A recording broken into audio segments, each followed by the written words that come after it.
السلام علیکم، میرا چینل پرنیا وائس میں آپ سب کو خوش آمدید۔ سسٹر، آپ سے امید کی جاتی ہے ویڈیو کو لائک کریں اور چینل کو بھی سبسکرائب کر دیں، شکریہ۔ آج میں ایک ناول کے ساتھ آپ کی حاضر خدمت ہوں۔ چلیے چلتے ہیں ناول کی جانب، جس کا نام ہے سن سائیاں، قسط نمبر 6۔ چائے وغیرہ تو آپ لیں گی نہیں، اور بیٹی سے آپ مل چکی ہیں، اور میرے پاس بھی وقت نہیں ہے، سو آپ جا سکتی ہیں۔ سفینہ کا چہرہ اہانت کے احساس سے جبکہ پریسا کا غصے سے سرخ ہوا۔ آپ میری مما کے ساتھ ایسے بیہیو نہیں کر سکتے، یہ میرا گھر ہے۔ پریسا سیف الملوک صاحبہ، آپ جا سکتی ہیں۔ پریسا کو جواب دیتے وہ پھر سے سفینہ کی جانب متوجہ ہوا، جو تیز قدموں سے باہر نکلی تھی۔ سیف نے ان کے پیچھے جاتی پریسا کی کلائی تھامی۔ اگر تم نے ایک قدم بھی باہر نکالا تو بہت بری طرح پیش آؤں گا، خفگی سے کہتے وہ باہر آیا، جہاں سفینہ گاڑی میں بیٹھ رہی تھیں۔ ایک منٹ، سفینہ نے کھا جانے والی نگاہوں سے اسے دیکھا۔ مزید بھی کچھ رہ گیا ہے کہنے کو؟ انہوں نے دانت پیسے۔ میں نے بہت عزت دی تھی آپ کو، مگر آپ نے کیا کیا؟ سیف کا لہجہ چبھتا ہوا تھا۔ میرے گھر میں بیٹھ کر رزق کی بے ادبی کی اور میری بیوی کو ورغلا رہی تھیں آپ۔ سنجیدگی سے گارڈز کو قریب آنے کا اشارہ کیا۔ یس سر، وہ مؤدب سے قریب آئے۔ سیف ایک سنجیدہ نظر سفینہ پر ڈالتے گارڈ سے بولا، آج کے بعد میری اجازت کے بغیر کوئی بھی انسان گھر میں داخل نہ ہو، اور نہ ہی کوئی باہر جائے، خواہ مخواہ کوئی اندر آنے کی کوشش بھی نہ کرے، خواہ میری بیوی ہی کیوں نہ ہو۔ اگر جانا چاہے تو شوٹ کر دینا۔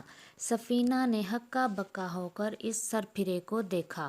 وہ تو ہو بہو اپنے چچا پر گیا تھا۔ اس کے اشارے پر گارڈز نے سر خم کرتے پلٹ گئے۔ آپ انہیں کیسے یوں جانے کا کہہ سکتے ہیں؟ وہ میری مما ہیں۔ وہ واپس اندر آیا تو غصے میں بھری پریسا پھٹ پڑی۔ مما ہیں تو مما کی طرح ہی بیہیو کریں نا۔ وہ اسے سائڈ پر کرتے کمرے میں داخل ہوا۔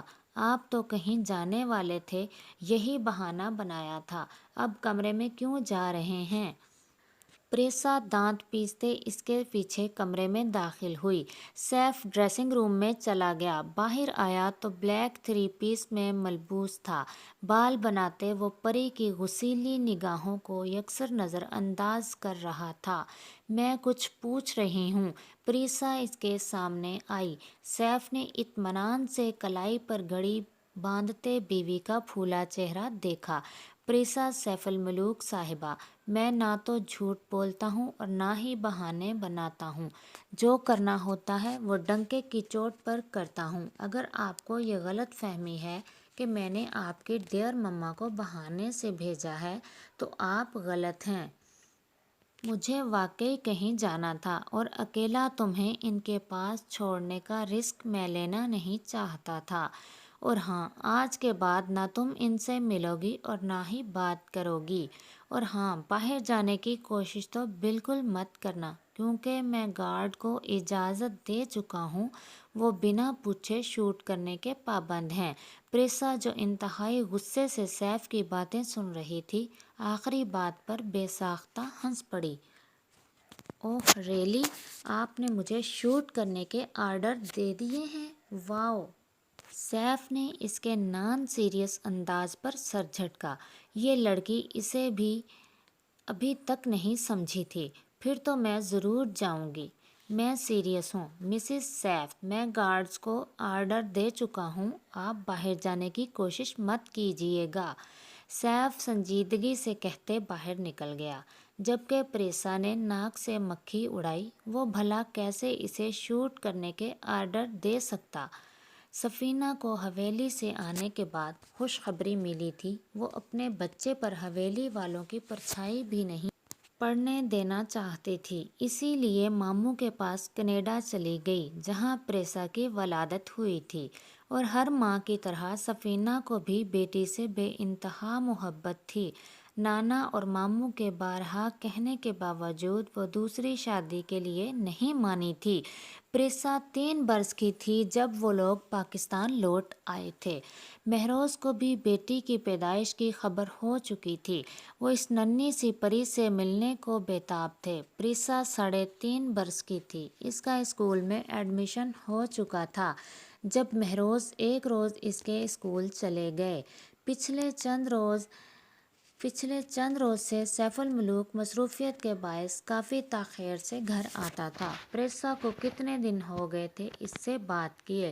اس وقت شام ڈھل رہی تھی۔ دوپہر سے اب تک پری اسے 20 کال کر چکی تھی۔ ٹیرس سے گھر کے لان کا جائزہ لیتے اس نے پھر سے سیف کا نمبر ملایا۔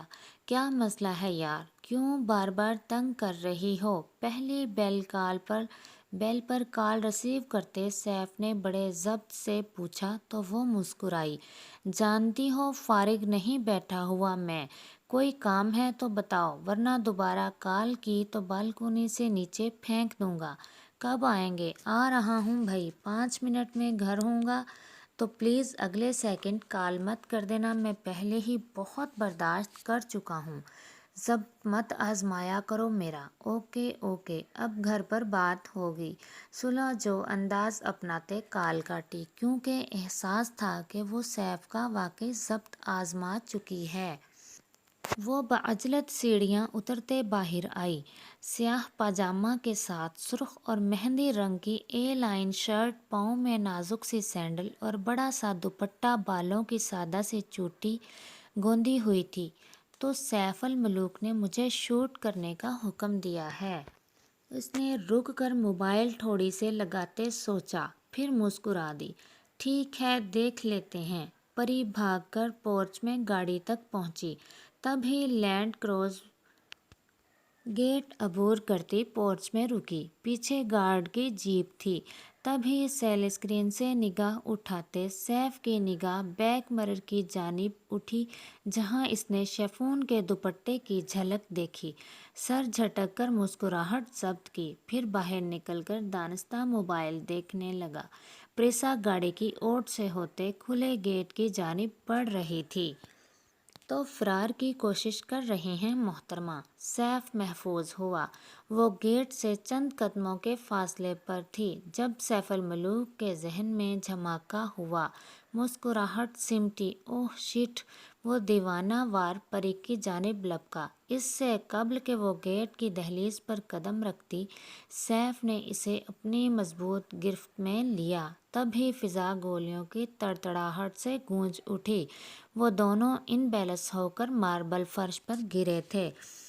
سیف 3 پیس سوٹ میں چاروں شانے چت تھا اور پری اس کی شرٹ کو مٹھیوں میں دبوچے خوف سے لرزتی اس کے اوپر تھی۔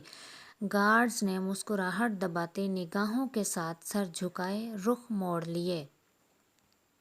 سیف کو چند لمحے لگے حواس بحال کرنے میں۔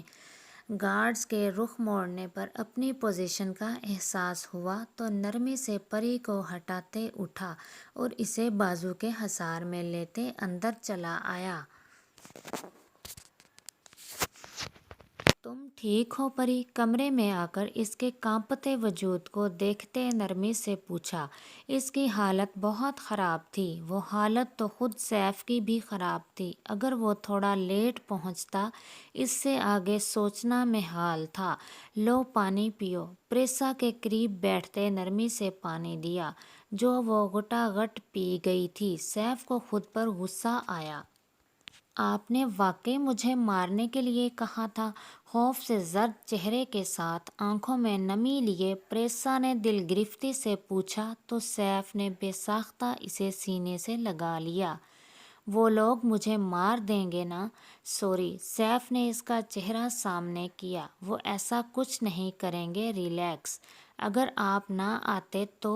کیوں نہیں آتا؟ سیف تو پریسا کی پرچھائی ہے، وہ بھلا کیسے نہیں آتا؟ نرمی سے اس کے بال سمیٹے۔ تم پرسکون ہو کر لیٹ جاؤ، میں ابھی آتا ہوں۔ پلیز مت جائیں۔ پریسا نے اس کا ہاتھ پکڑتے ملتجی لہجے میں کہا۔ میں کہیں نہیں جا رہا، بس 2 منٹ میں واپس آ رہا ہوں، تم ریلیکس رہو۔ وہ اس کا سر تھپ تھپاتے سرخ چہرہ لیے گارڈز کے سر پر پہنچا۔ یہ کیا حرکت تھی؟ اندازہ ہے تم لوگوں کو اگر میں ایک لمحہ تاخیر کر دیتا تو کیا ہو جاتا؟ سیف کا بس چلتا تو سب کو لائن میں کھڑا کر کے گولیوں سے چھلنی کر دیتا۔ سوری سر، مؤدب انداز میں ہاتھ باندھے سر جھکائے گارڈز کی معذرت پر اس نے کھا جانے والی نگاہوں سے انہیں گھورا۔ سر آپ کا حکم تھا اور ہم تو حکم کے غلام ہیں۔ حکم کے غلام؟ سیف نے دانت پیسے۔ کامن سینس بھی کوئی چیز ہوتی ہے۔ اگر میں کہوں گا مجھے شوٹ کر دو تو کر دو گے؟ نو سر۔ نو سر کے کچھ لگتے جسے شوٹ کرنے لگے تھے وہ بھی میری ہی ذات کا حصہ ہے۔ اگر میں جذبات میں کوئی فضول بات کہوں تو بیوقوفوں کی طرح منہ اٹھا کر تکمیل کرنے مت کھڑے ہو جایا کرو۔ خفگی سے کہتے وہ لمبے لمبے ڈگ بھرتا وہاں سے نکلتا چلا گیا۔ سوری سر، مگر آپ کو پہلے کبھی نہیں دیکھا۔ مہروز پری کے اسکول پرنسپل آفس میں بیٹھا تھا جب تقریباً اس کے ہم عمر صاحب نے شائستگی سے کہا، ایسا ہی ہے مگر میں پری کا فادر ہوں۔ اس نے جیب سے نکاح نامہ نکال سامنے رکھا۔ ہماری سپریشن ہو چکی ہے۔ میری بیٹی پچھلے 3.5 سالوں سے اپنے ننھیال میں ہے اور مجھے اس سے ملنا ہے۔ وعدہ کرتا ہوں اسے 2-3 گھنٹے میں واپس اسکول چھوڑ جاؤں گا۔ اس کے دادا دادی ملنا چاہتے ہیں اس سے، لیکن سر یہ مشکل ہے۔ میم سفینہ نے سختی سے منع کر رکھا ہے۔ پرنسپل کا انداز معذرت خواہانہ تھا۔ وہ میری بھی بیٹی ہے۔ مہروز کا چہرہ سرخ ہوا۔ اگر چاہوں تو 1 منٹ بھی اپنی بیٹی کو اس کے پاس نہ رہنے دوں، لیکن میں اتنی چھوٹی بچی کو ماں سے الگ نہیں کرنا چاہتا۔ نمبر ملائیے میڈم کا، میں خود بات کرتا ہوں۔ پرنسپل نے نمبر ملایا تو مہروز نے ڈائل کرتے سیل کان سے لگایا۔ مہروز شجاعت بات کر رہا ہوں۔ دوسری بیل پر کال رسیو ہو گئی تھی۔ ہیلو کے جواب میں اس نے سپاٹ لہجے میں تعارف کروایا تو دوسری جانب چند لمحوں کے لیے خاموشی چھا گئی۔ لمبی چوڑی بات نہیں کروں گا، صرف یہ بتانے کے لیے کال کی ہے کہ میں اس وقت اپنی بیٹی کے اسکول اس سے ملنے آیا ہوں۔ سفینہ نے دہل کر سینے پر ہاتھ رکھا۔ میں اسے گھر لے جانا چاہتا ہوں۔ تم ایسا نہیں کر سکتے۔ سفینہ کا لہجہ کپکپایا۔ باپ ہوں میں، ایسا کر سکتا ہوں۔ دنیا کی کوئی عدالت مجھے اپنے بچے سے ملنے سے روک نہیں سکتی۔ جلدی فیصلہ کر لو، ابھی چند گھنٹوں کے لیے جانے دو گی اسے یا ہمیشہ کے لیے؟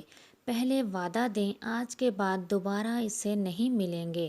میرا خیال ہے دوسرا آپشن پسند ہے تمہیں، مہروز نے چبا چبا کر کہا۔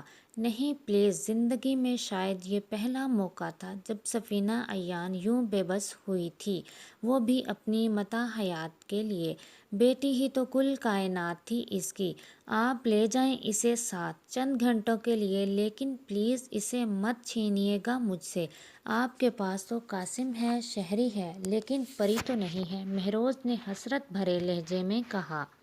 آپ کے پاس تو اپنی محبت ہے، 2 بیٹے ہیں، مگر میرے پاس صرف پریسا ہے۔ اسے مجھ سے الگ مت کریں، آپ کو قاسم کی قسم۔ مہروز نے سختی سے لب دانتوں تلے دباتے لہو رنگ آنکھوں سے پرنسپل کی جانب دیکھا، جو چپڑاسی سے پریسا مہروز کو بلانے کا کہہ رہا تھا۔ یہ قسط تو پہنچی اپنے اختتام تک۔ بہت جلدی ملتے ہیں انشاءاللہ اگلی قسط کے ساتھ۔ تب تک کے لیے اللہ حافظ۔